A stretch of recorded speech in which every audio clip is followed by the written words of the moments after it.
সবাই বলে ঘরের মধ্যে আবার কী কাজ, ওই তো দুটো তিনটে মানুষের রান্না করা। আচ্ছা, এটা কি সত্যি যে শুধু রান্না করাটাই কাজ আর বাদবাকি কোনো কাজ নেই? রান্নার সঙ্গে রান্নাঘরের কত রকম কাজ থাকে সেটা তো যারা রান্না করো তারা সবাই জানো। যাই হোক, মানুষের কাছে এগুলোর কোনো দাম থাকে না। তো সবাই খালি হাস্যকরভাবে বলবে যে কী আর কাজ, ওই তো তিনটা লোকের রান্না করা। তো এরকমই শুনতে হয়।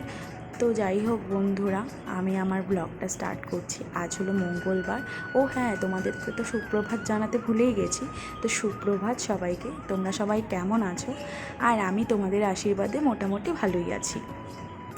তো আমি এদিকে স্নান টান করে রান্না বসিয়ে দিয়েছি সকাল সকাল।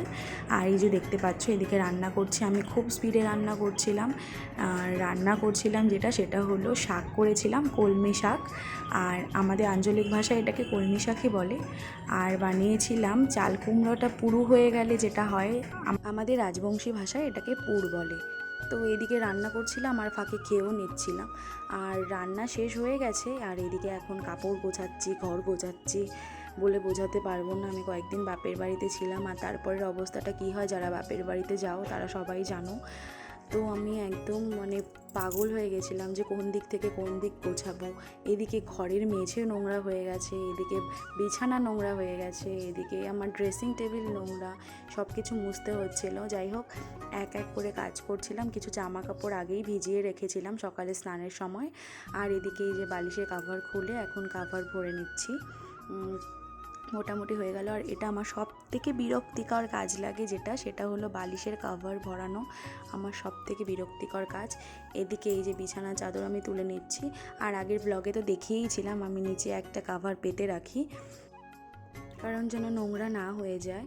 আর এদিকে আমি একটা কাঁথাও পেতে রাখি ওই কাভারের নিচে, কারণ আমাদের জাজিমের যে গুটিগুলো থাকে সেলাই করার, তো ওই জায়গাগুলোতে খুব ব্যথা লাগে এমনিতে শুলে, তাই জন্য। তো যাই হোক, এদিকে আমি এই যে কাভার পেতে নিচ্ছি, প্রথমটা আর দ্বিতীয়টাও পাতবো। খুব বিরক্তিকর, এত গরম লাগছিল কালকে, এত ক্লান্তি লাগছিল, কিন্তু আমার কাজ তো আমাকে করতেই হবে। তো যাই হোক, মোটামুটি পরিষ্কার করে নিয়েছি সব কিছু। আর এদিকে ঘর মুছে এখন চলে যাব স্নানে।